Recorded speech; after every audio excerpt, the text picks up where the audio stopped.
What is up, YouTubers, gamers, and fellow hobbyists? Welcome to On the Bench with Pete, the series that you put on in the background whilst you hobby or paint along with me. And I've got an awesome variety of models here for you today. And I honestly don't know what order I'm going to get started in. Well, there will be occasions when I probably need to get up to get something, material, or whatever it is. I honestly don't know.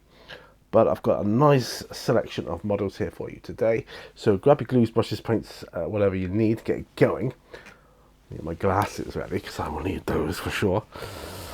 And yeah, let's talk about some stuff. Right, let's get to the bench.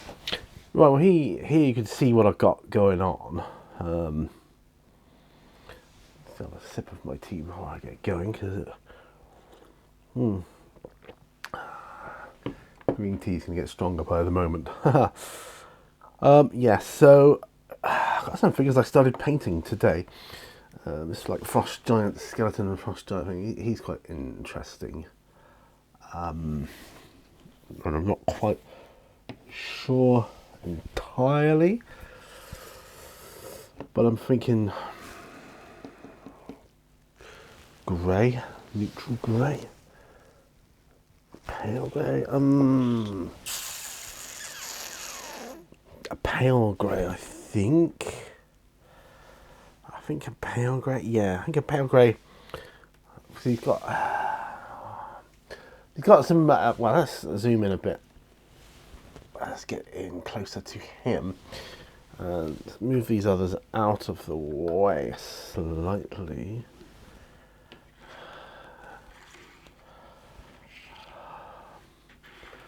Now I want to start preparing him. So he's got. So I've done some bony bits, and these bits here were from dwarven flesh. Color is the color, but I want to paint his like top like a grey, and have some recess shading in that as well. And then we'll work on the beard separately. I'm not sure what to do about that. We'll have some metallics for his wristbands and helmet. Possibly axe, I don't know. It's a bit bent here. It could do with straightening, but I thought, you know what? I'm going to have this as if the wood was bent. And that's his favourite axe, so he likes it that way. So we'll continue with that, I think. So I will make a start on that using pale grey, because it's going to be darkened down with washes after the fact, so this isn't going to be a problem. And of course I will be watering down this heavily, well, not too heavily, but heavily enough. Pale grey, here we go. So putting some onto a palette. Now I need a suitable brush. Yeah, this is be perfect. One that's not too small, not too big. Might have to change it up later on. So I'm gonna get going with him, and just covering it. It's not too different from the primer that already covers him. This pale grey. So I'm just putting that on him there, because I want that to really sink in. I've decided with a lot of these models here that I'm doing, I'm not going to overly worry about gaps. Although the Fire Demon I did earlier today, I'm probably going to do some gap work on that, because there's so many pieces involved. It was crazy, absolute craziness. And I just want to get that done a little bit better. I'm going to have to do some tidying up here, but I just want to get the main bulk of this done before we can do some tidy up work and then move on to shade wash, which will be awesome.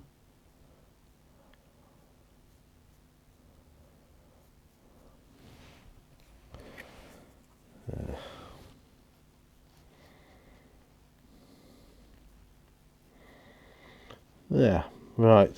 So that's just there. Just so you can't really tell much difference really in what I've done there, but that's okay. That is absolutely fine. Now, I was tempted to go with the same colour for his beard and hair, but I'll probably leave that for now. So I'm going to put that to one side, let that dry. So that was one I did earlier today. Now, moving that to one side, I need to find and select a suitable brush from what I was using earlier today. That's the trouble, they're all over the place at the moment. Got a layer brush here, which is I thought I brought all my brushes up. I might not have. Yes, I did. I think I did. Right, we're going to go, we'll start with colour. Medium blue. Now, remember this, I did this, started work on this, I don't know what you call her really, rogue pirate assassin. Actually, I'm going to stick with the pale grey that I've already done, and I'm going to use that for her arms. Now, this is just to differentiate the arms from the main tunic, which I want to be leather-like. She'll have a leather armor thing going on here.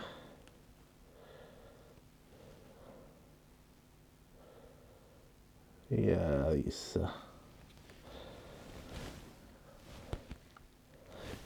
Do it zooming in a bit, couldn't you? Yeah. There you go.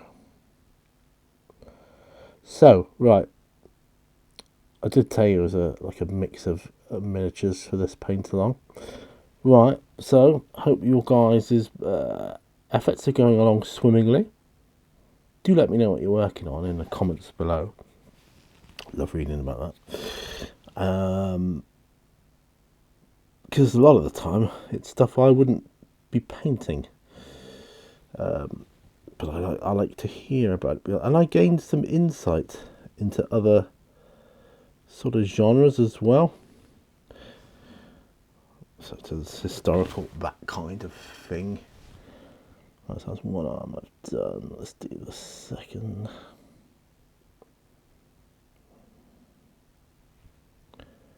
It'll be. I was going to start with the blue, like the pants she's got there, the trousers. I say pants for my American friends because it can get confusing.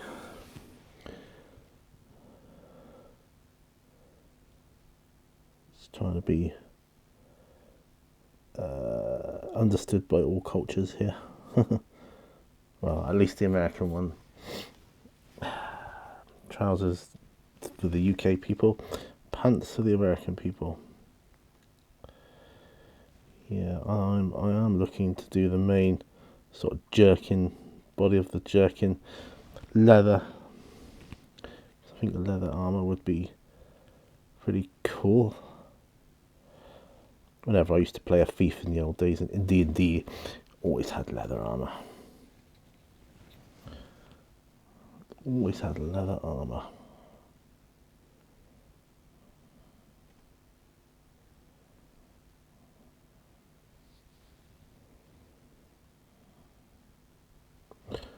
Okay.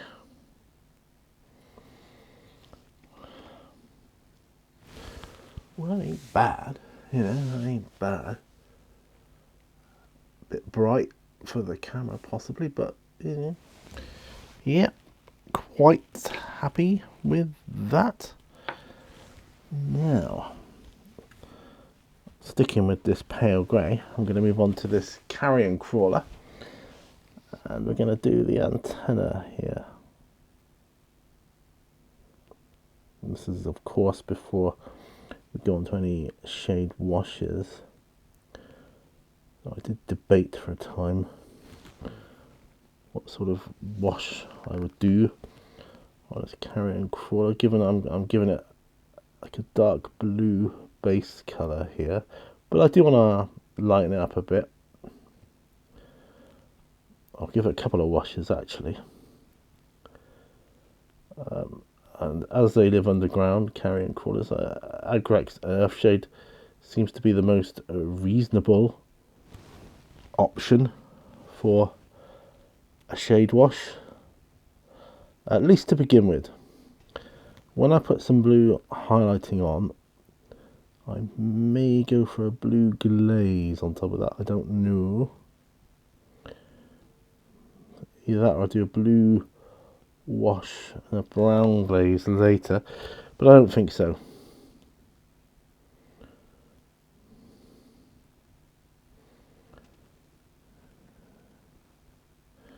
Okay.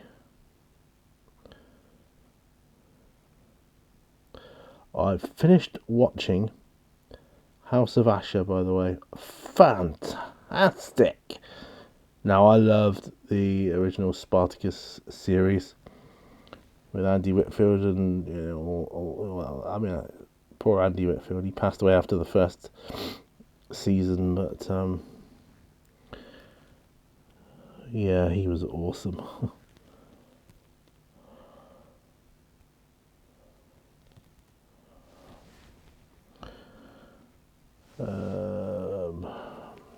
Okay.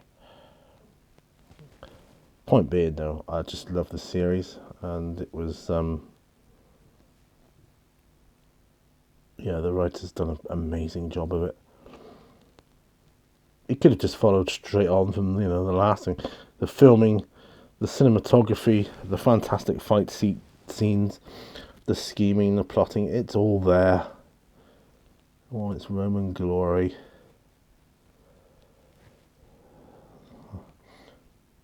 It's so I've watched the entire season. I binge watched it in 2 days, and I can't wait for season 2.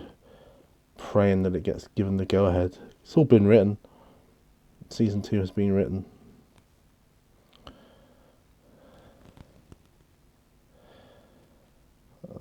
I mean, if they don't go for it, I think that's just crazy. If they don't.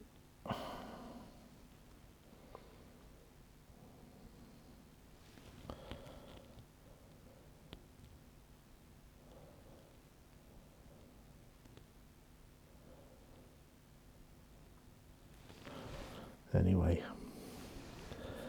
that is my opinion. I think it is a phenomenal bit of viewing, and yeah, it's pretty adult. There's a lot of a lot of sex in it, but it's tastefully done. A lot of blood and guts and gore in it too, and that's tastefully done as well, I would say. What I like about it is characters that get their comeuppance. They really do. You see the smugness drop from their face, and you metaphorically think, oh, you could apply this to real life situations. Obviously not in a violent way, but like even in a battle of words, or something.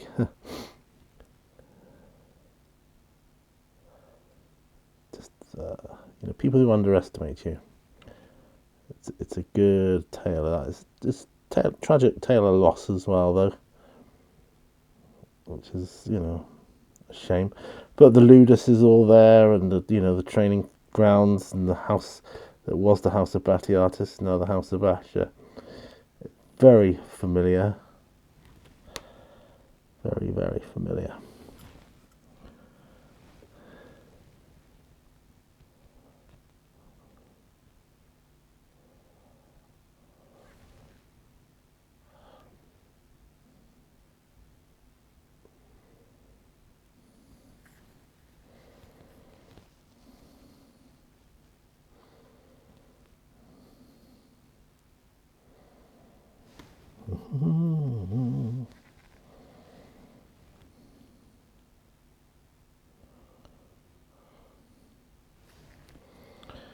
he has a keen eye for gladiators, and his champion is no exception. I mean, Batiatus had a good eye as well. You know, he needs something that draws a crowd, get the passions of the crowd ignited, and causes further debate, moralistically and society and all that kind of thing. I don't want to give too many spoilers away, but it's not what you think going in. You think, oh, you're going to choose your traditional, gladiator champion. You're thinking someone like Gannicus. Well, I suppose they had to do something different because that's already been done. So it's something different, not just for the audience to watch, but for the Romans within that fictional society. Oh God, camera. I do hate it when that happens. Apologies. There we are.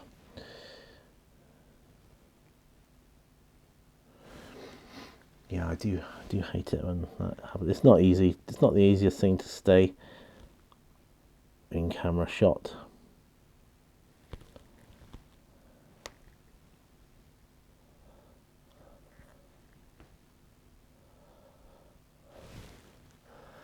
Tell you what though, it's lovely putting paint to plastic or metal or resin or whatever, What a feeling.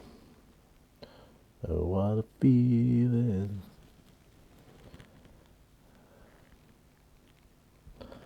I think I'll let the wash do the rest of the work on that one. So that's good.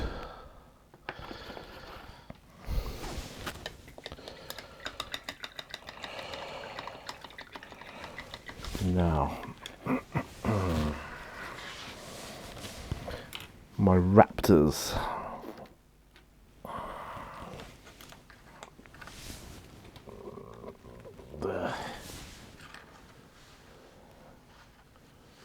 Hang on, let's move that back.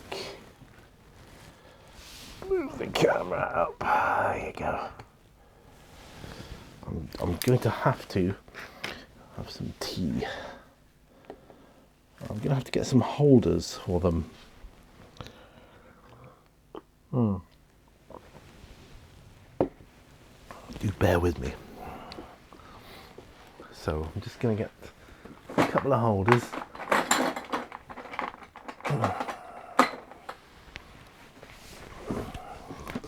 As I say, bear with me,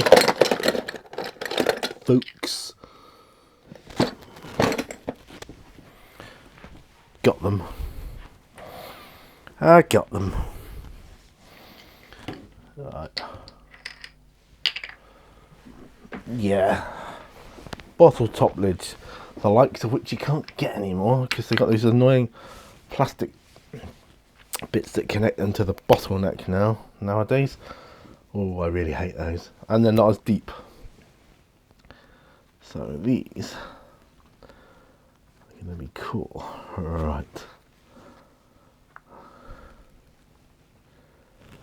Right, so now what I'm looking for is a suitable brush. Fairly big. I'm going to wash them with Seraphim Sepia. There you go. Well, I don't know what I'm going to call. My last On the Bench was called the House of Asher episode. I'm going on about it again, but I need to call this one something different. I'll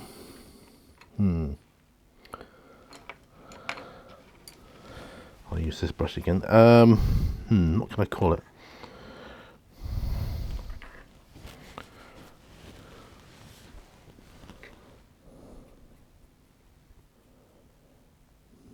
Not sure.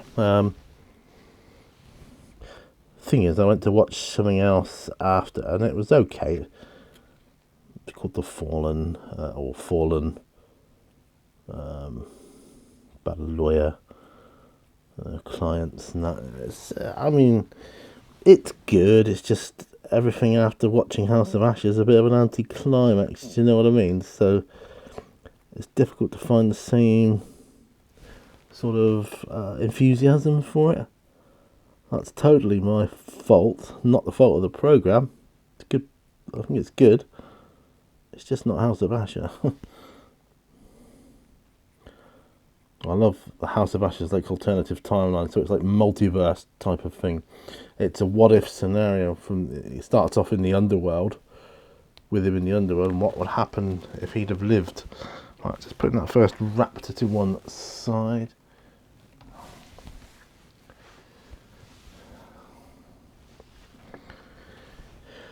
And that's what I like about it. So if you have that sort of mentality, no, that's not the right word. Ethos, that's not the right word either. But if you have that sort of outlook, production setup, I don't know. That sort of setup, though, your future shows are literally limitless. Because obviously the first one was bound a little bit by historical knowledge and what we do know, facts about Spartacus. So, obviously he died, so he's going to die eventually. You know that. It's not going to end well for them in the revolution. But with this, anything is possible. Absolutely anything. Because history's rewritten. Because it's a different timeline. So, like I say, anything can happen. Well, that's my raptors done. Let's go back to here. Think about what I'm going to do.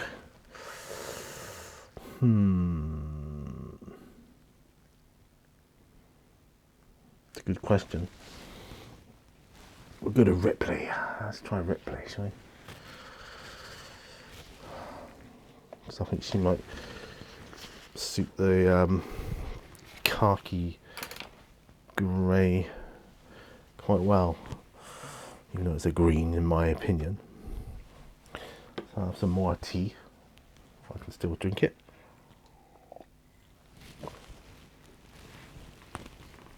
Lovely. I'm going to take the tea bag out though, because it's getting really strong in here. Right.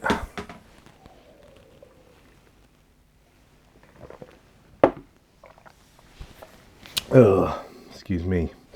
Okay.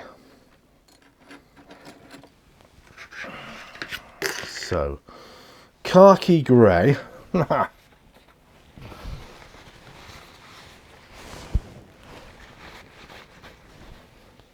Khaki grey. That's what we're going to have. So I'm just popping a bit on my palette.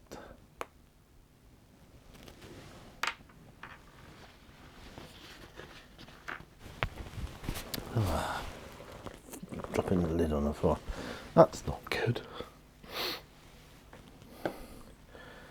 Right, so this is fairly small area. Just water it down a little bit here.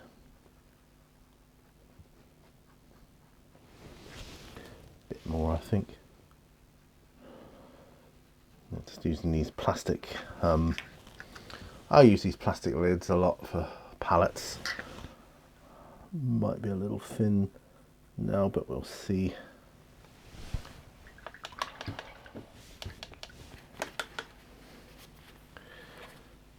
And here we go. Right, back to the layer brush, I think.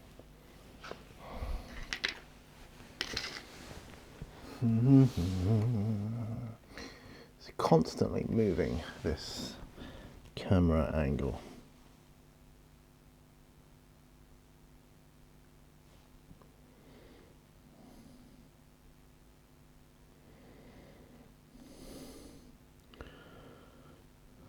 Oh, Jonesy. So this isn't an official Ripley figure. It's a 3D printed space officer, but she happens to be holding a cat and looks a little bit like Ripley. So, guess what? Going to be using her for the Alien RPG. Yeah, that's what I'm going to be doing. But I've got a ginger cat to paint.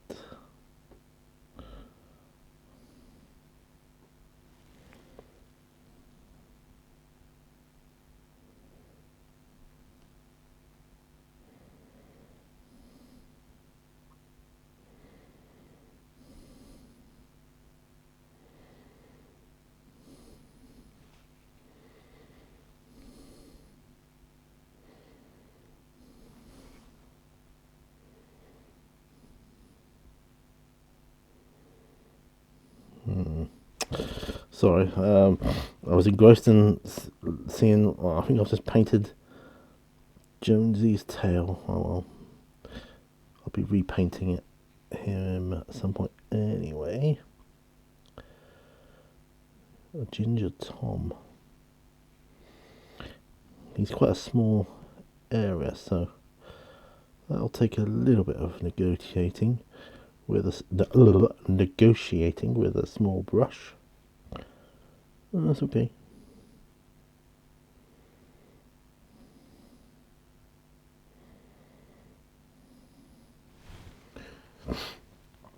This is the largest area of her. This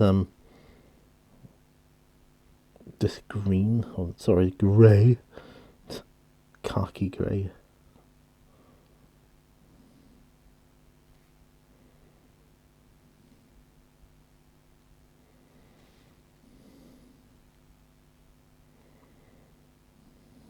So it looks like she's got a shirt on underneath. She probably has, usually white, like a white vest top type thing, which I will paint separately. Sorry, Jonesy, I had to paint your tail because I need to get into that area there. Well, that's alright. Anyway.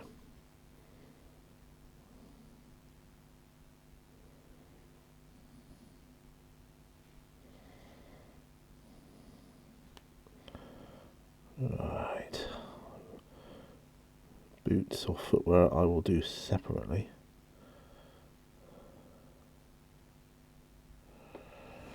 Right. That's Ripley done for now. Okay, that's cool. Wash the brush. Alright, let's take a look at this big bad boy here. Let's zoom out a bit here. So look at some of the gaps we got going on here. I'm gonna want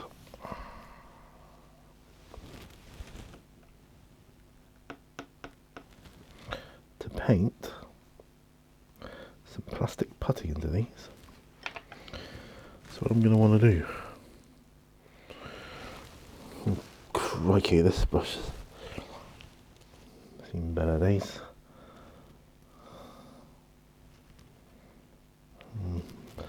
That one's too far gone for anything. I'm getting rid of that. Getting rid of a brush. Okay, let's not get too excited. Alright, what have we got here? Monstrous brush. Well, seen better days, but it could be useful. Could be just enough.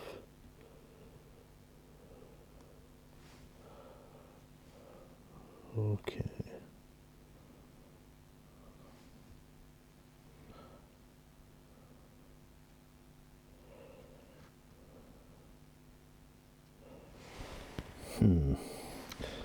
Plastic putty, hey?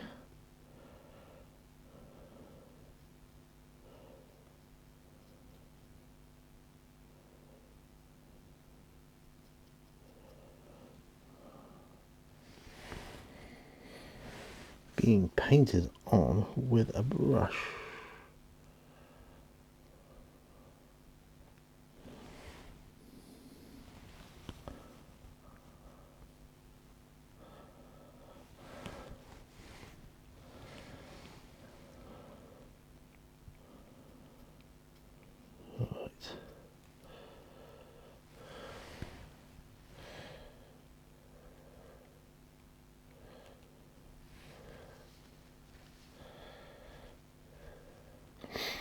Yeah, a bit of silence again while he does this concentration bit.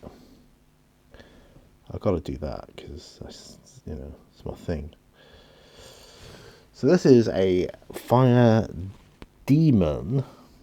It said on the packet there was an awful lot of parts for a Reaper Bones model.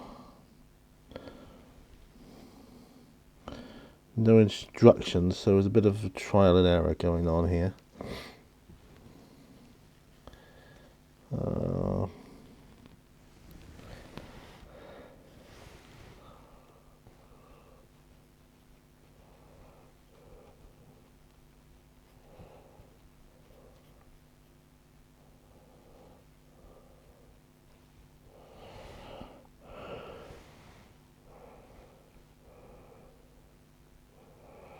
Right, so I've put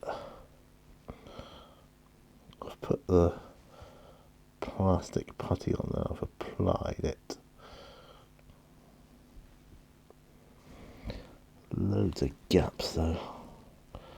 It's anything with these multi-part doodads, loads of gaps. Not a fan.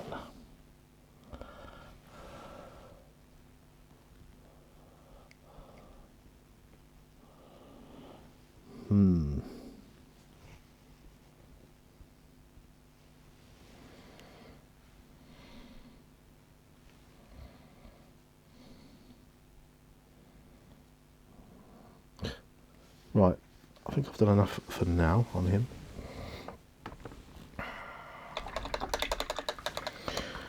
Working out my next move. Right, what time have we got? 33 minutes. Not bad. I know what we're going to call this episode because I've seen the last of my Marvel Crisis Protocol terrain, which is on the bench that needs painting. Barrels, my friends. So we're going to call this the barrel episode. The barrel episode.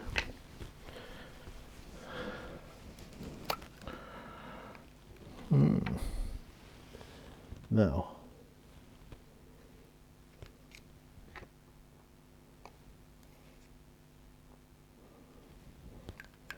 this pot of Leadbelcher that I have here, not much left of it, but hoping it's going to be enough for these barrels. I am filling it down with thinner, yes, it's true.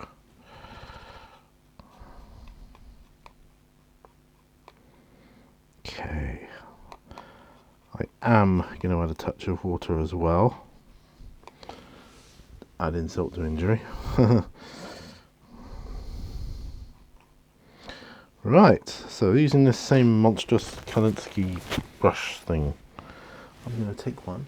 I'm going to start with it. So painting Leadbelcher across the barrel. As I said in my last paint along video, the terrain in Marvel Crisis Protocol is interactive. Now I don't know the ins and outs of it because I haven't read the rules yet. And I won't do so until I come upon starting a game proper. But because my next main concern is going to be role playing. Alright. And I realise at the time of filming this about my main character, I still haven't decided upon a main character as such. It's because I'm doing it solo, right? So it's not going to be the easiest things to survive, because I am planning on starting level 1, and that's pretty bold given that's the first barrel done, by the way. That's pretty bold given that doing it solo, so survivability, you should really be going for a big strong fighter kind of thing, or at least a decent cleric. But no, I'm probably not, because I want to explore all elements of the role-playing solo thing, not just rely on brute force. So I'm just thinking now, as I'm painting this like female rogue type I've got going on here, she also looks a little bit like a pirate, because all I know is the beginning scene of the thing, which is going to be a shipwreck on a beach. She looks a bit piratey, because she'd be a pirate, but I want her to be like a rogue type. So that's the second barrel done, by the way. This is the one I got the lid off slightly.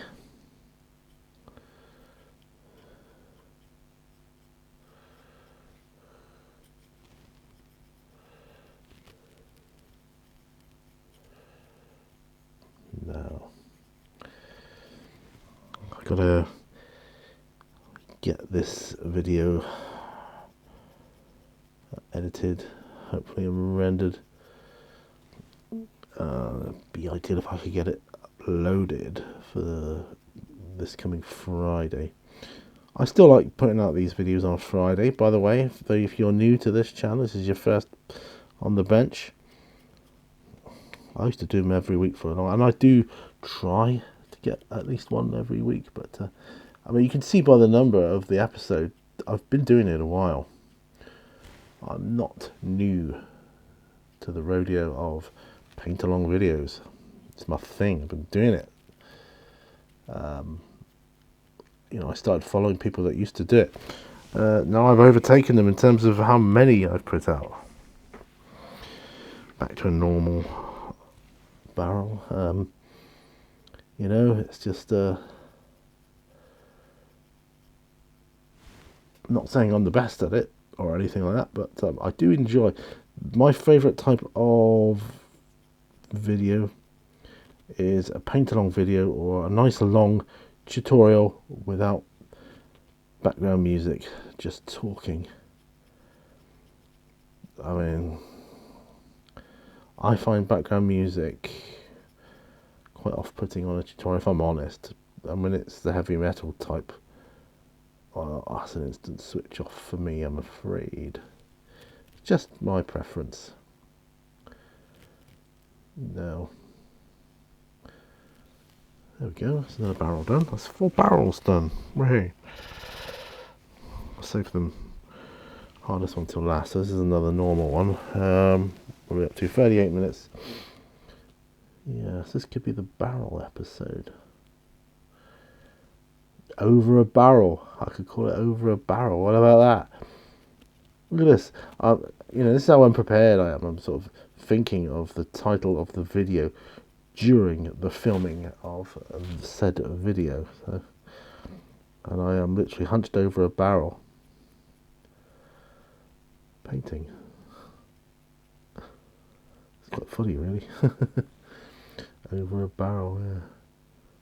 Not the Lord of the Rings barrel, Hobbit barrels either. Lord of the Rings, I was going to say. Right, the last one. I glued the barrel to the side to depict it leaning against the side. It's open. That's how I want to do it.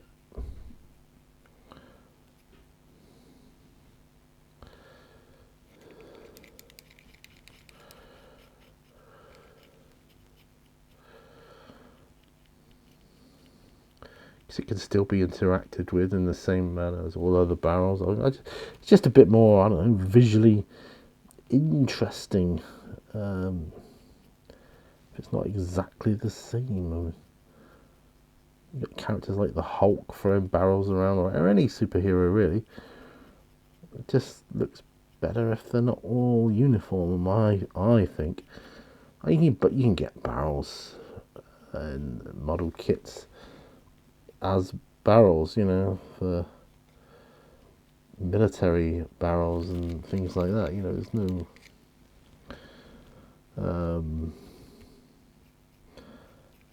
actual proper scale for it, as long as they suit the need for you. There we go. So that's the barrels painted. Over a barrel. He's over a barrel, folks. Right. Swords, however, can also be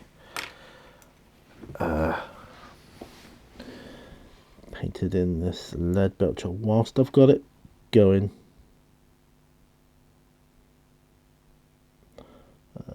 these aren't the finest miniatures in the world, so I'm not going to fart around doing non-metallic metals on these or anything.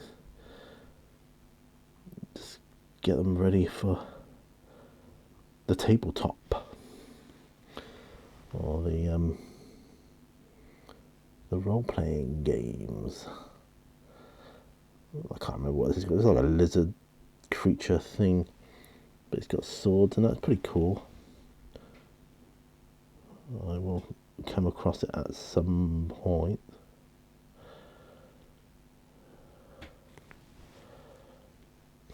Go through the monster. I think, go through the monster manual, see if you've got anything that stands out. Think, ooh, that might be good to add to a Wandering Monster table. I'm going to enjoy making Wandering Monster tables, I think.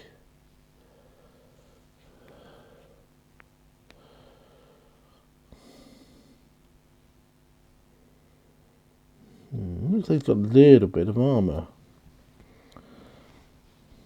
going on here.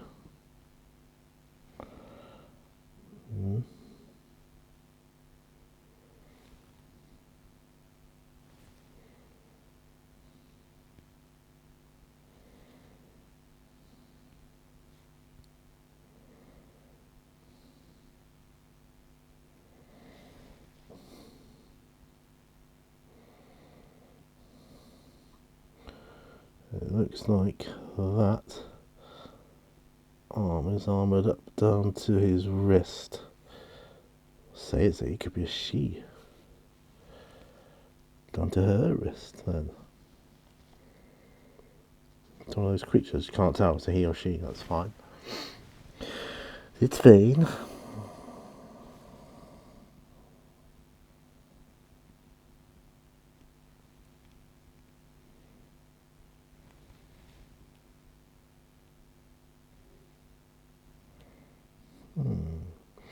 There will be other areas that require, well, if not this silver, a different one, whether it's this Leadbelcher or Ironbreaker or whatever it is, things like the buckles and so on. I'm going to make him armoured down to his wrist on his other arm as well. The reason I'm doing that, it will add interest later. And plus, I might decide that the armour class of this creature is higher than it would show in the stat block, for instance. Just say.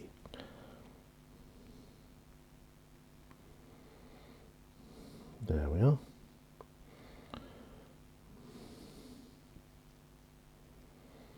Perfect.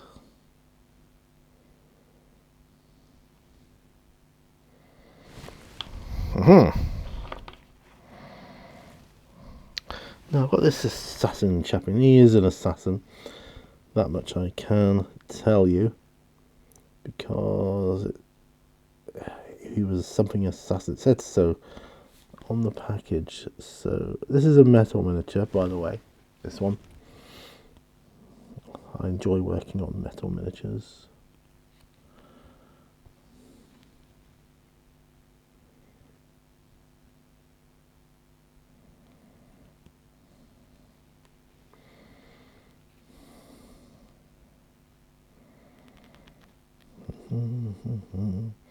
Another thing, watching Spartacus, like House of Ashur or whatever, is you look at their armour. And the armour they usually reserve for their champion at the Primus Games or whatever, that they give them like the best. You can take stock of colour schemes there, because they look pretty phenomenal. Okay. Yeah, I can't leave that as is. Let's get back to this one here. I'm so considering using this miniature as my main character. Like a female rogue. I think that'd be well cool. Especially if she's part of the Thieves Guild or whatever. I'll have a Thieves Guild, or if they call it a Rogues Guild, I'll call it that, you know.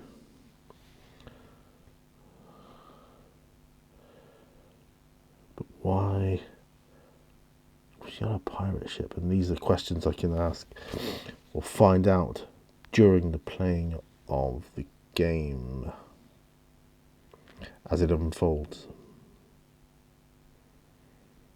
So that'll be good. Okay. I think maybe all. What do I do? No. What about this dude here?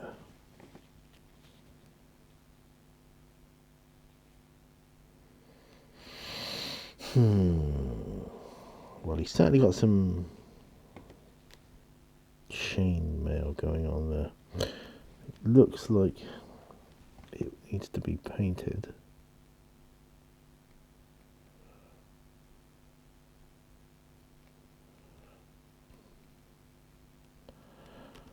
That's what it looks like. It looks like chainmail. So I'm going to paint it as such.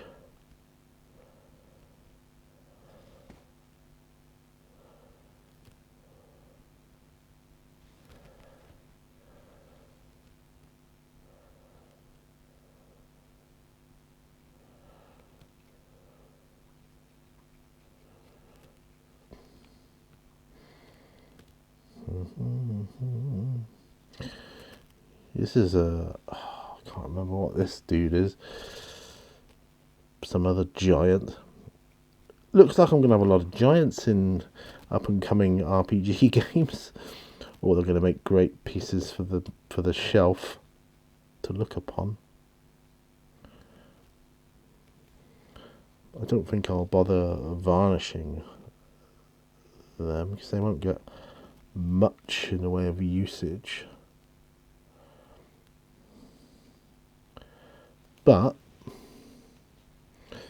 you know, that said, we might.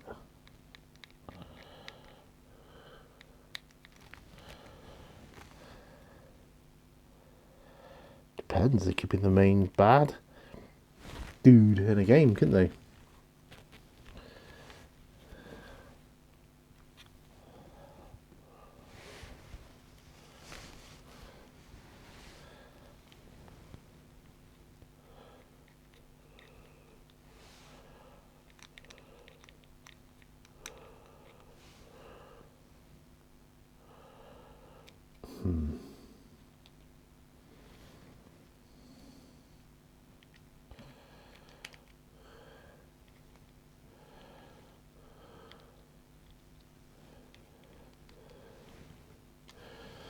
Not easy to get all the areas.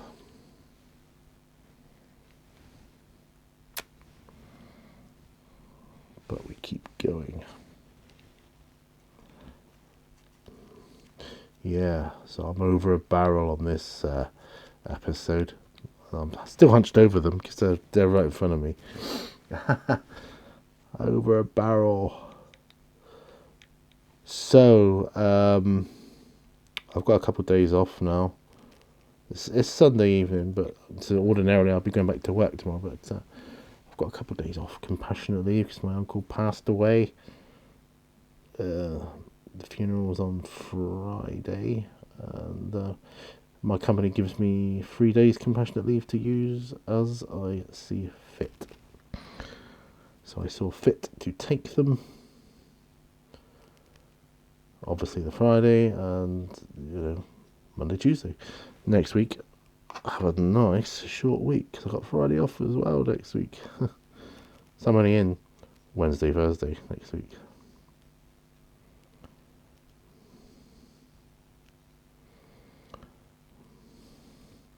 Going back to House of Ash, I'm going to have to buy it as soon as it comes out on a Blu-ray or a 4K or something. Hopefully 4K, because I mean, seeing it in 4K with all the gory detail, brilliant. Highly recommended. There we go.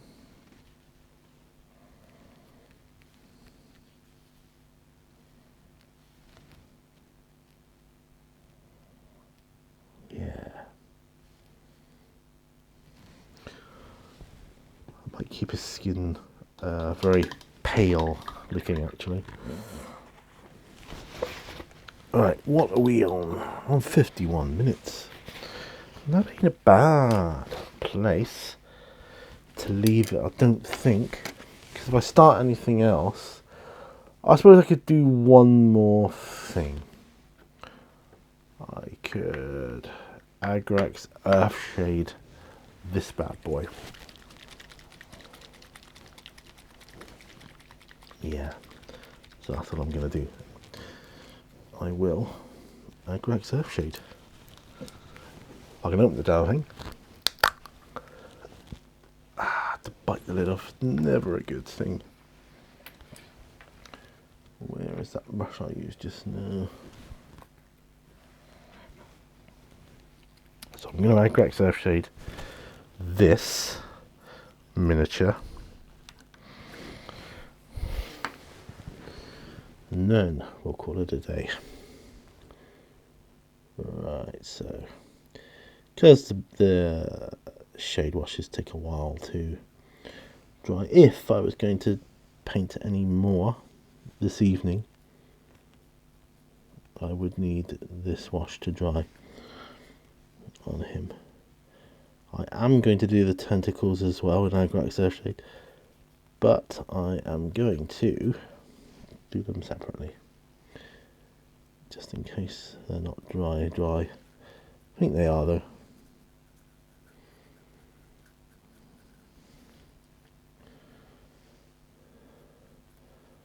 This is a real slither on. Let's see, right, let's go.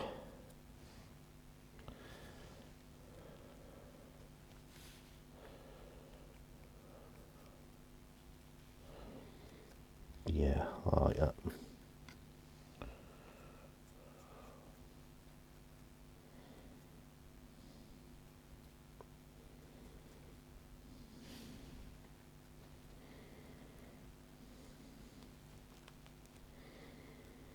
Yeah, that's good. That is good.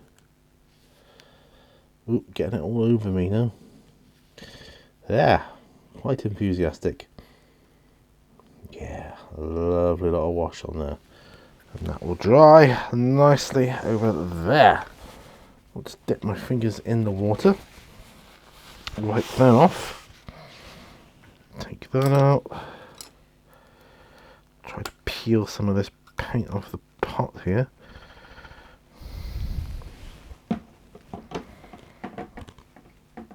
Take my glasses off. Running commentary here, guys. Close the lid. I've washed the brush. There we go. Now I'm ready to cut back to me. Well, thanks ever so much for joining me on that. Fantastic. Got paint on a lot of different miniatures there. Not all of them, but you know, quite a few. And I'm very, very pleased with the results. So 55 minutes in. Thanks for watching. Paint-alongs are designed to help you with your painting hobby. So, you know, do join in. Check them out. Go back through past episodes. There's all sorts that gets talked about in them. And we uncover all sorts of topics of conversation. So, thanks for watching. Do remember, all brushes equal. Give it a thumbs up. Share it if you want. That'd be awesome. And I'll see you on another video. Bye for now. Bye bye.